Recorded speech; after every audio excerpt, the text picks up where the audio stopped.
Good morning. Good morning, Doctor. We're doing well, thank you. How are you, Maverick? How are you doing? This is Maverick. We're here for our baby appointment. Oh, yeah? For your wild child check? Yes. Oh, great. Okay.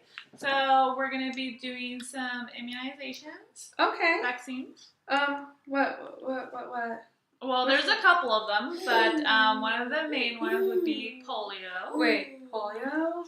Yeah. Yeah, no, I think that's a made-up virus from the government, right? I don't think I'm doing that one today. I'm sorry. Oh, no. It's not a made-up virus. Right. Actually, polio is a crippling and potentially deadly infectious disease. Paralyzed from poliovirus can lead to death because the virus affects the muscles that can help us breathe. Uh-huh. And it's basically caused by the poliovirus. Oh, wait. Can you tell me a little bit more about this polio? Oh, sure.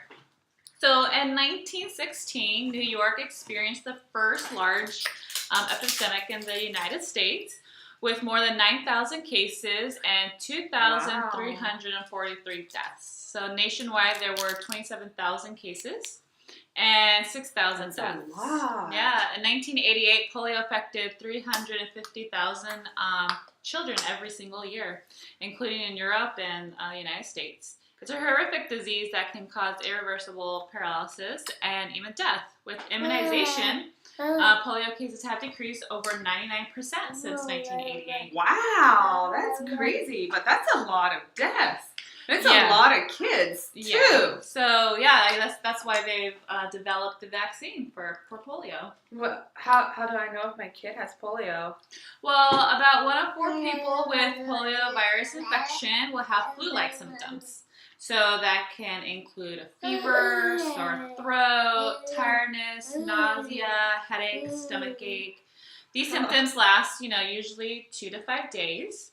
And then they go away. I might have polio. Right, everybody.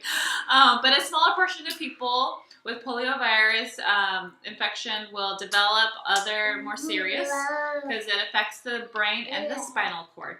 So you'll have feeling of pins and needles in your legs, and then meningitis because that affects the spinal cord and brain.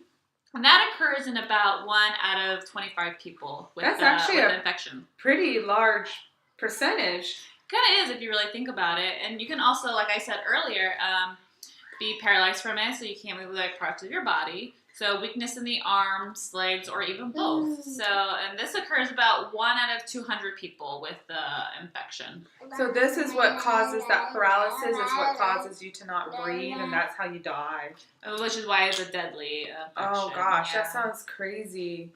Yeah. Actually, now that you mention it, I remember watching a movie about it, and then he was in this iron lung thing that helped him breathe. Oh, so Grapes of Wrath or something? Yeah. That movie? Yeah. It's been a while since I've seen that. But it's just crazy because back in the day, I remember reading these histories. It was really, really a lot of people got it. And, 1988 was when I was born. It's not even that long ago. There's people who are infected who have the polio disease, but from here on, it's very less and less common because of the vaccination. Wow. And that's made a huge reduction then, because just when I was a baby, there was a lot, and now there's not. So how do you get it? So polio is spread when the stool of an infected person is introduced into the mouth or another person through contaminated water or food. So fecal oral contamination. So kind of like if I eat something bad and then I touch other food after I use the bathroom without washing my hands. Yeah, so if you touch your poop and you get washed and you went to go cook a meal for somebody. Gosh. Yeah, you can never trust the restaurant workers. I promise. Yeah, sometimes. And an affected person may spread the virus to others immediately. It's usually 1 to 2 weeks after developing symptoms. So the virus may live in an affected person's stool for many weeks. So they just got it, and then it's going to stay there for a while. Oral to oral transmission is another way. So through the person's saliva. Like kissing? Yeah, that counts for some cases too. So saliva. Shouldn't kiss anybody I don't know, huh? So how prevalent is this polio in the world today? Well, there is no cure, but it is preventable thanks to the polio vaccine. So global polio eradication has almost been achieved. Wow! Yeah, so according to the World Health Organization, only 22 cases have been reported in 2017. And this goes back to when you said earlier, you said it's down 99% since 1988. That's crazy. Wow, that's like this 20... These 22 cases are the 1%, you know? Yeah. So, What type of vaccines are there? So there's two types. There's an IPV, which is an injection that was developed in 1955. And there's another OPV, which is an oral, which we don't really use anymore. In 1968 it was introduced because so the OPV is the oral polio vaccine. And then the IPV is injection polio vaccine. Okay. Mm-hmm. And so Maverick is getting a shot today? Yes, he's going to get the IPV. Poor baby. Yeah. So sad. I know. But you know what? Like this is really knowledgeable. Like I'm learning a lot because it's amazing what vaccines can do. Yeah. It's crazy. Mm-hmm. Who's at risk for getting this disease? So the biggest population at risk would be children who aren't immunized. So like if I choose not to vaccinate my baby. Especially under 5, they're more prone to that. Oh, wow. Yeah, because they haven't really developed their... So what happens if we don't vaccinate? As long as even one child remains infected with polio, children in all countries are at risk for contracting the disease. The polio virus can easily be transmitted into a polio-free country and can quickly spread among people who are not immunized. So this results as many as 200,000 new cases every year within 2 years all over the world. Wow. It's kind of like, even though we don't have polio here right now, you said there's only 20 cases, we need to prevent it because it's like that movie, that zombie movie where like just takes one person and everybody's got it. Yeah. So it's not necessarily we're curing it, we're preventing the spread of polio by vaccinating. Is that what?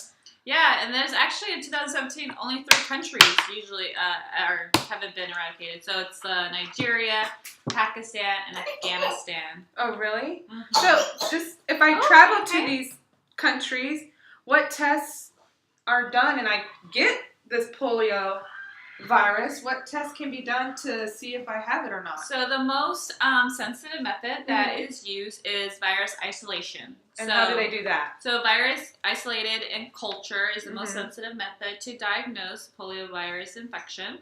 The poliovirus is most likely to be isolated from stool specimens and then be isolated from the pharyngeal swabs. Like from your throat? So they like swab my throat and then they like isolate it and culture. Yeah. Just out of curiosity, why is there still polio today if it's so easily preventable? Well, polio eradication depends on vaccination. So in some remote, underserved areas, finding, reaching, and administrating the vaccine is incredibly difficult. So the vaccine must be given several times, requiring vaccinations to visit more than 4 times each year. So, going once is not enough. You have to go again and again 3 other times. So I can see like in these countries like Afghanistan, Pakistan, and Nigeria, like you mentioned, it's really hard to reach those really remote, and there's a lot of war going on.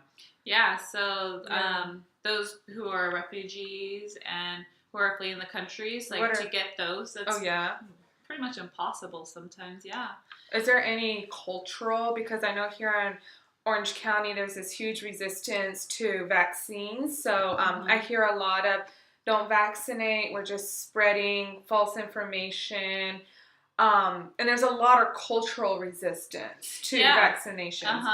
Has this polio vaccine received any cultural resistance? Yeah, like, one of those countries that I mentioned earlier, like Pakistan. So there's been rumors that were spread that the American plotted for Muslims to be infertile And like also, the vaccine's going to make you infertile. Yeah. I've actually heard that one before. Oh, you have? Yeah, like the government is trying to give AIDS through vaccines. Is that common? That's another thing that was spread, that it could cause AIDS and you could become infertile. So that causes a massive resistance for them to receive it. And I guess, especially in those cultures and areas, education is limited, so a lot of people don't know the real information. Yeah, there's definitely not a lot of resources available to them, and they're only they only know what they're told. Yeah, so it's very hard. Yeah. So what is the world doing to stop polio? So there are a couple of organizations, and one in particular, the World Health Organization. It's a specialized agency of the United Nations. You've heard of the United Nations, right?